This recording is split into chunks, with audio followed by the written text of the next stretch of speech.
Hello everyone, स्वागत है आपका आज के सेशन में और मैं हूं आपका कॉमर्स वाला भैया।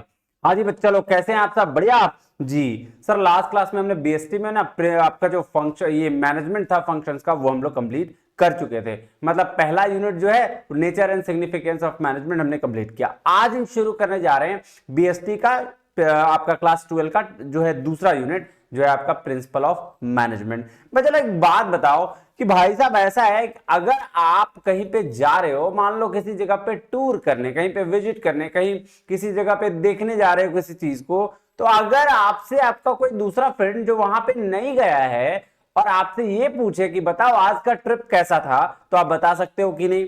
क्या बात करो सर, आराम से बता सकते हैं, क्यों नहीं बता पाएंगे हम, है ना? तो अगर आप बता सकते हो अपनी ऑब्जर्वेशन को, अपनी एक्सपीरियंस को, तो ठीक इसी प्रकार प्रिंसिपल्स ऑफ मैनेजमेंट भी आया। भाई साहब कैसे आया?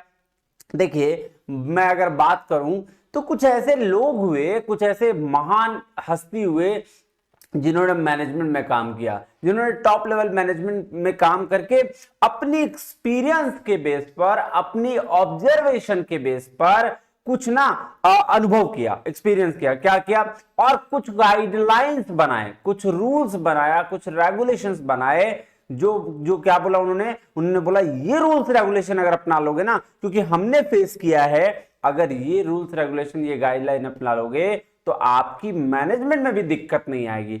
इसी रूल्स रेगुलेशन को बच्चा लोग कहते हैं प्रिंसिपल ऑफ मैनेजमेंट। क्योंकि मैनेजमेंट हमने पढ़ लिया अच्छे से, अब सिद्धांत, प्रिंसिपल्स मतलब होते हैं सिद्धांत। तो सिद्धांत कहां से जन्म लेते हैं? सिद्धांत आपके एक्सपीरियंस और ऑब्जर्वेशन से जन्म लेते हैं। जैसे ठीक उसी प्रकार जिस प्रकार आपके एक्सपीरियंस के बेस पर आपने फ्रेंड को बता दिया कि देखो ये चीजें, तुम जाओगे ना, तुम अगर मान लो कि किसी जगह गए हो मनाली, तुम मनाली जाओगे ना, तो यहां से यहां ऐसे ट्रेन लेना, इस तरीके से आगे जाना, नहीं तो दिक्कत आ जाएगी, यहां पे होटल्स नहीं है, यहां पे ये प्रॉब्लम है, आप बताते हो ना। ठीक उसी प्रकार से जब मैनेजमेंट के लोगों ने ये एक्सपीरियंस किया, ये अनुभव किया कि भाई साहब मैनेजमेंट को चलाने में ये सारी दिक्कतें आ सकती है, और ये अगर एक ऐसा रूल है जिसके तहत मैनेजमेंट में कोई दिक्कत नहीं आती है, ये सभी के लिए है, जो सारे मैनेजमेंट के लोग जो मैनेजमेंट में रहकर मैनेजमेंट चलाते हैं उनका काम हो सकता है। तो वैसे ही कुछ सिद्धांत अलग अलग लोगों ने अलग अलग तरीके से दिए, जिन्हें प्रिंसिपल ऑफ मैनेजमेंट कहा गया, सिद्धांत कहा गया। आइए, ये तो हो गया बोलचाल की भाषा में। हम लोग चलते हैं क्लास में और देखते हैं कि क्या होता है प्रिंसिपल ऑफ मैनेजमेंट का डेफिनेशन। आइए जी, चलिए। अब सर सबसे पहला सवाल कि भाई साहब टेलीग्राम चैनल ज्वाइन कर लो, कॉमर्स वाला भैया भाई NWB, यहां पे आपको नोट्स मिल जाता है, तो आप इसको टेंशन फ्री होके कर सकते हो। यार चैनल को सब्सक्राइब नहीं कर रहे हो, चैनल को सब्सक्राइब करो और बेल नोटिफिकेशन का जो है ना ये दबा दो, ताकि सारी इंफॉर्मेशन 11 12 से आपको सूरज सर भी दे सके और मैं भी दे सकूं, है ना। कोई दिक्कत आ रही है तो आप इस नंबर पे व्हाट्सएप भी कर सकते हो, ठीक है जी। चलिए अब हम शुरू करें क्लास 12 बिजनेस स्टडीज में प्रिंसिपल ऑफ मैनेजमेंट। तो देखो मैनेजमेंट में क्या, प्रिंसिपल ऑफ मैनेजमेंट में क्या डेफिनेशन क्या दिया हुआ भाई साहब, देखो आओ देखो क्या बोल रहा है, मैंने तो बता दिया आपको, लेकिन फिर भी आप देखो क्या कह रहा है। Principles that are a broad statement of fundamental truth which provides guidelines for the management decision and action। थोड़ा थोड़ा करते हैं। प्रिंसिपल्स ऐसे सिद्धांत जो बहुत ही ब्रॉड स्टेटमेंट है, फंडामेंटल ट्रूथ जो बेसिक ट्रूथ है, जो एक्सपीरियंस होते हैं वो तो ट्रूथ ही है ना, कि हमने उस चीज को फील किया, देखा, समझा। विच प्रोवाइड, जो प्रोवाइड करते हैं गाइडलाइंस, किसके लिए? मैनेजमेंट डिसीजन के लिए और एक्शंस के लिए। कह रहा है दिस गाइडलाइंस, ध्यान से देखिएगा, कह रहा है this guidelines are derived through experimentation and observation. Experience या एक्सपेरिमेंटल मतलब आप उस चीज को कर रहे हो तो एक्सपेरिमेंट कर रहे हो, तो एक्सपेरिमेंटेशन और ऑब्जर्वेशन से ये गाइडलाइंस बनते हैं, डिराइव्ड होते हैं। यही बात मैंने कही कि एक्सपीरियंस और ऑब्जर्वेशन के बेस पर कुछ ऐसे चीजें उन्होंने डिफाइन किया जो सारे मैनेजमेंट में होने वाले लोगों के लिए इंपॉर्टेंस है, और उन्हीं को उन्होंने क्या बना दिया, प्रिंसिपल बना दिया, जो अभी तक काम आ रहे हैं। अभी हम लोग अगली क्लास में देखेंगे फेयोल का सिद्धांत, है ना, और भी एक दो आपके इसमें है तो उसको भी देखेंगे, टेलर का सिद्धांत, ये सारे हम पढ़ेंगे। आज हम लोग पढ़ने जा रहे हैं कि ये मैनेजमेंट का डेफिनेशन क्या, इसके साथ नेचर ऑफ मैनेजमेंट क्या है, क्या चीजें जरूरी है मैनेजमेंट के लिए, क्या प्राकृत है जो ओवरऑल सब जगह है।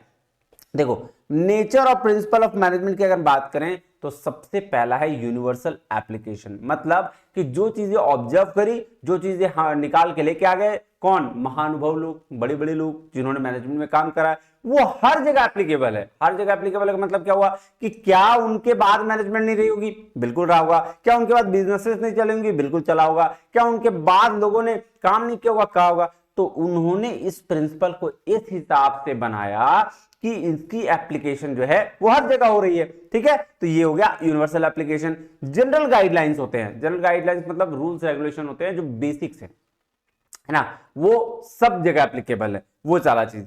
Formed by practice and experiments, ये बात बिल्कुल सही है कि बनाए कैसे गए हैं, ये जो प्रिंसिपल्स है बनाए गए हैं प्रैक्टिस से, काम करते गए लोगों ने, लगातार काम किया 20 साल 30 साल 40 साल, और उससे एक्सपेरिमेंट्स किए और प्रैक्टिस किया, तब जाके नए नए रूल्स, नए नए रेगुलेशंस, नए नए गाइडलाइंस को बना सके। इसको एक ये है।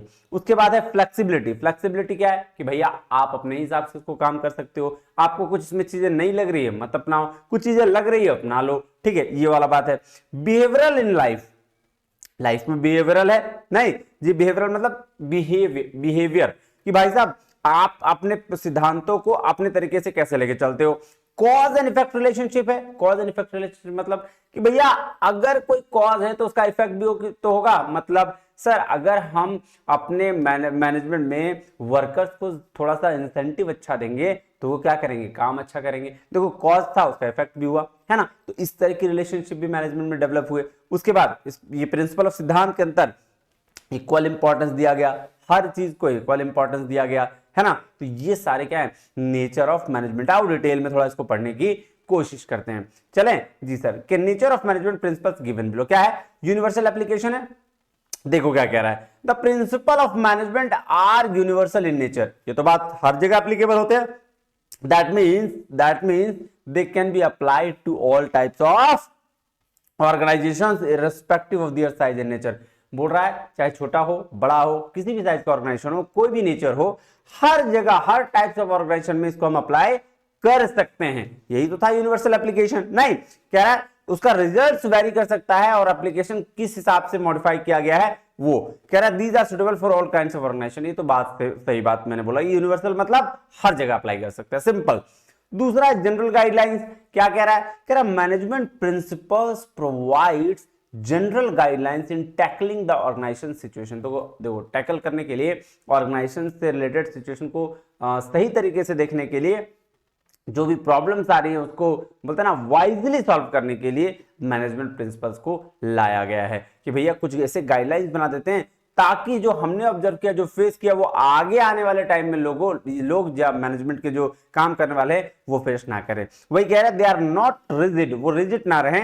विच management principles are to be applied depends upon the situation, size, nature of the organization. तो जनरल गाइडेंस बने हैं, लेकिन अगर मन कर रहा है कि भाई मन क्या, अगर आपको उस चीज सिचुएशन में वो चीज फिट नहीं है तो उसको हटा दीजिए। ठीक है, मतलब ये तो बात फैक्ट है ना कि जो पसंद आज हमारी है हमसे पहले वाले की नहीं है, और आज जो तुम्हारी पसंद है, जो तुम पढ़ रहे हो, जो देख रहे हो, जिस लेवल पे जा रहे हो, वो हमारी नहीं है। तो हमारे दादाजी की वैसे कैसे होगी। तो सिचुएशन के हिसाब से चीजें चेंज होती है तो गाइडलाइन भी चेंज होंगी, क्योंकि वहां भी सिचुएशन अलग होगा। नहीं तो ये चीज ध्यान में रखना है। इसीलिए जनरल गाइडलाइंस कहने का मतलब हुआ कि कुछ गाइडलाइंस जरूर दिए गए हैं लेकिन उसको सिचुएशन के हिसाब से चेंज किया जा सकता है। Principles are formed by practice and experiments. ये बात बिल्कुल सही है कि जितना आप प्रैक्टिस करते हो, जितना एक्सपेरिमेंट्स करते हो, उस हिसाब से प्रिंसिपल सिद्धांत बनते हैं। ऑब्जर्वेशन और बिना एक्सपीरियंस का कभी भी कोई प्रिंसिपल्स नहीं बन सकता। देखो क्या कह रहा है, the management principles are developed gradually with the thorough research work. Thorough research को मतलब काम करते करते, है ना। Systematic observations, experiments are conducted before developing them. बहुत सारे सिस्टमैटिक ऑब्जर्वेशन ऑब्जर्व किए जाते हैं, एक्सपेरिमेंट किया जाता है और तब उनको डेवलप किया जाता है। ठीक है, the result of such experiment have been developed as a principle after its practice organisation. तो कोई भी यही मैं बात तब से कह रहा हूं कि कोई भी ऑर्गेनाइजेशन जब लगातार प्रैक्टिस करती है तो उसके बाद वो प्रिंसिपल्स बन के आते हैं। उसके बाद क्या है, फ्लेक्सिबिलिटी, मतलब फ्लेक्सिबल इन नेचर होते हैं। मैनेजमेंट प्रिंसिपल्स क्या है, फ्लेक्सिबल नेचर है। मतलब अगर कोई दिक्कत आ रही है सिचुएशन के हिसाब से, इसको चेंज या मॉडिफाई किया जा सकता है। ये बात ध्यान में रखिएगा कि ऐसा नहीं कि भाई उन्होंने प्रिंसिपल दे दिया तो इसको चेंज नहीं करेंगे। मेरे मान लो उन्होंने बोल दिया कि मतलब कि वर्कर्स को ज्यादा पैसे देना चाहिए और हमको लग रहा है कि नहीं भाई कम पैसे में काम चल जाएगा, तो हम उसको बोलेंगे नहीं नहीं वर्कर को ज्यादा पैसा दिया उन्होंने बोला है तो उस हिसाब से हम चेंज नहीं करेंगे। ऐसा नहीं करना है, सिचुएशन के हिसाब से आप काम कर सकते हो, इसलिए मैनेजमेंट प्रिंसिपल क्या है, फ्लेक्सिबल है, ये भी बात ध्यान में रखिएगा। उसके साथ बिहेवियरल इन नेचर है, मतलब बिहेवियरल नेचर कहने का मतलब क्या है, देखो जब भी बिहेवियर की बात होती है ना तो ग्रुप एक्टिविटी की बात होती है। तो क्या कह रहा है, management is a group activity, और जिसका पर्पस क्या है, बोलता है management AIIMS achieving a certain goal through a group of human being. Obviously बात है कि जब आप कोई गोल्स को अचीव करना चाहते हो, जब कोई पर्पस को फुलफिल करना चाहते हो तो उसमें इंसानों की जरूरत पड़ती है, और खास करके मैनेजमेंट में। तो जब आप वो सारा चीज मैनेजमेंट प्रिंसिपल्स किस लिए है, मैनेजमेंट प्रिंसिपल इसलिए है ताकि आपको वो इन्फ्लुएंस कर सके कि आप ये काम कर सकते हैं और अपने पर्पस को या ऑब्जेक्टिव्स को पूरा कर सकते हैं। ठीक है, ये बात है। उसके बाद एक कॉज एंड इफेक्ट रिलेशनशिप, अगर हम कॉज और इफेक्ट रिलेशनशिप की बात करें तो क्या भाई साहब, कॉज एंड इफेक्ट रिलेशनशिप सीधा सीधी बात मानिए कि किसी कॉज की वजह से उसका इफेक्ट क्या हो रहा है रिलेशनशिप में। देखिए क्या कह रहा है, कह रहा principles of management are the base of taking decision. Principle जो मैनेजमेंट के सिद्धांत क्या है, बेस है, मतलब उसका शुरुआत वहीं से है। दे डिटरमाइन द कॉज और reason for a particular effect. वो डिटरमाइन क्या करते हैं, वो निर्धारित करते हैं कि कोई भी चीज का रीजन या कॉज क्या होगा। कह रहा फॉर एग्जाम्पल के लिए payment of good wages and incentives helps in increasing the output of workers और making effective advertisement increasing the sales of a product. तो बोल रहा है अगर हम अच्छा वेजेस दे वर्कर्स को या इंसेंटिव दे, जो सेल्स करते हैं, सेल्स पर्सन जो होते हैं ना, जो बेचते हैं सामान को, उनको अच्छा इंसेंटिव दे तो वो इफेक्टिव तरीके से इसलिए काम करेगा कि ताकि वो अच्छे तरीके से क्या हो सके, सेल्स हो सके, एडवर्टीजमेंट हो सके, इन सब चीजों के लिए वो अच्छे तरीके से काम करेगा। बात समझ में आया जी सर। चलिए अब उसके बाद चलते हैं कहां, significance of principles of management में क्या है सिग्निफिकेंस। देखो कैसे काम करते हैं, कैसे इसका इंपैक्ट पड़ता है मैनेजमेंट प्रिंसिपल ऑफ मैनेजमेंट का, ये चीज देखना है। पहला क्या कह रहा है, providing managers with useful insights into reality. ये बात बिल्कुल सही है, मैनेजमेंट के प्रिंसिपल जो है वो मैनेजर्स की नॉलेज, एबिलिटी और अंडरस्टैंडिंग को क्या करते हैं, इंप्रूव करते हैं with the help of principal of management. तो प्रिंसिपल जो सिद्धांत है वो मैनेजर्स के लिए है, नॉलेज, एबिलिटी और अंडरस्टैंडिंग को बढ़ाने के लिए। ठीक है, अब वो क्या करेंगे, वो चीज उनको, वो सीखने के बाद वो लोगों को गाइडेंस करेंगे, है ना, क्या करेंगे, गाइडेंस करेंगे। कह रहा है these principles also help to improve the efficiency of managers as they avoid hit and trial method। अब देखो एक अननोन बंदा जो चीज को नहीं जान रहा है, किसी रास्ते पे उसको जाना है, वो क्या करेगा, चलता जाएगा पूछता जाएगा, चलता जाएगा पूछता जाएगा। लेकिन अगर किसी को डेस्टिनेशन पता है, उसको रूल्स पता है, तो वो क्या करेगा, डायरेक्ट उस जगह पे पहुंच जाएगा। तो उसी प्रकार मैनेजर्स को अगर प्रिंसिपल्स ऑफ मैनेजमेंट पता है तो वो क्या करेंगे, वो इजी तरीके से पहुंच जाएंगे, वो इसी तरीके से अपना काम कर लेंगे, है ना। लेकिन अगर हिट एंड ट्रायल मेथड लगाएंगे तो फिर उनको दिक्कतें आना शुरू हो जाएगी। कह रहे थे provide useful insights into the real world situations, it also enables managers to learn from their past mistakes and take corrective actions in future. ये भी बात बिल्कुल सही कह रहा है कि ये प्रिंसिपल ऑफ मैनेजमेंट कहने का मतलब कि सिद्धांतों का मतलब कि मैनेजर्स अपनी पुरानी गलतियों से सीखे और नए करेक्टिव एक्शंस फ्यूचर में ले सके। क्लियर है। उसके बाद दूसरा जो कहता है optimum utilisation of resources and effective administration. मतलब क्या हुआ कि भैया आपके पास जो फिजिकल, फाइनेंशियल, ह्यूमन रिसोर्सेज है उसको आप यूटिलाइज कर सको एकदम ऑप्टिमम तरीके से, मतलब ना बोलते ना बहुत ज्यादा भी नहीं बहुत कम भी नहीं, तो ऑप्टिमम आशावादी बोल सकते हैं इसको कि भैया एक लिमिट, एक लेवल तक कर सके जहां से, और ये कैसे कर पाएंगे, प्रिंसिपल ऑफ मैनेजमेंट के हेल्प से कर पाएंगे। वो सिद्धांत, उनके जो सिद्धांत है उससे ये चीज आप कर पाएंगे। कह रहा है the cause and effect relation avoid hits and trial method and reduce the inefficiency wastage of resources. ये बात बिल्कुल सही है कि कॉज एंड इफेक्ट रिलेशनशिप की वजह से हिट एंड ट्रायल मेथड जो मतलब होता है ना कि चेक करेंगे, देखेंगे क्या करना है नहीं करना है, ये सारे चीज आपके खत्म हो जाते हैं प्रिंसिपल ऑफ मैनेजमेंट की मदद से, और वेस्टेज जो आपका होना होता है टाइम का या रिसोर्सेज का, वो दोनों बच जाता है। तो ये बात ध्यान में रखिएगा। तीसरा, साइंटिफिक डिसीजन लेने में, देखो ये बिना मतलब प्रिंसिपल ऑफ मैनेजमेंट, देखो हमारा नॉर्मल केस में अगर प्रिंसिपल ऑफ मैनेजमेंट ना हो तो हमें डिसीजन लेने में बहुत दिक्कत होती है। लेकिन जब प्रिंसिपल्स ऑफ मैनेजमेंट के जब रूल्स, रेगुलेशन, गाइडलाइंस या सिद्धांत आ गए, तब हमें क्या हुआ कि हम बहुत रियलिस्टिक, बहुत प्रैक्टिकल, बहुत मतलब पर्सनल बायसेस जिसको बोलते हैं पक्षपात से दूर रहकर हम डिसीजन ले सकते थे। और ये कैसे पॉसिबल हुआ सर, ये प्रिंसिपल ऑफ मैनेजमेंट की वजह से पॉसिबल हुआ। कह रहे they are made after repeated experimentation, therefore they minimise the chances of wastage and resources because the hit and trial method is not used.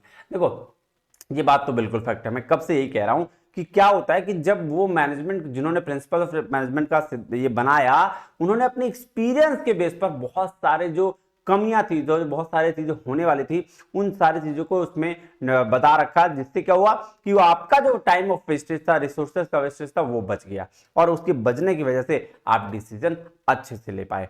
चलिए, मीटिंग चेंजिंग एनवायरनमेंट और requirements. अब देखो ये क्या भैया, देखो किसी भी चीज को चेंजेस को अडॉप्ट करना भी प्रिंसिपल ऑफ मैनेजमेंट हमें सिखाता है। मतलब कि अगर कोई चीज में बदलाव की जरूरत है तो हमें वो बदलाव एक्सेप्ट करना चाहिए, है ना, ये वही बात कह रहा है। Business environment is dynamic, business environment क्या है, डायनेमिक है, बदलते रहता है। कह रहा है in order to survive in this fast changing environment business should adopt the changes. Business को क्या करना चाहिए, चेंजेस को अडॉप्ट कर लेना चाहिए, जो चेंजेस होना चाहिए। अब फॉर एग्जांपल बच्चा लोग, आपने देखा होगा कि पहले नोकिया बहुत फोन हुआ करती थी, लेकिन देखो नोकिया ने अपने चीजों को नहीं समझा, धीरे धीरे धीरे नोकिया गायब हो गया, ठीक है, मार्केट से खत्म, फिर नए नए फोन्स आ गए। क्यों हुआ ये, क्योंकि उसने अपने बिजनेस एनवायरनमेंट को नहीं समझा, वो धीरे धीरे धीरे धीरे गायब ही हो गया, चीजों को अडॉप्ट नहीं किया उसने।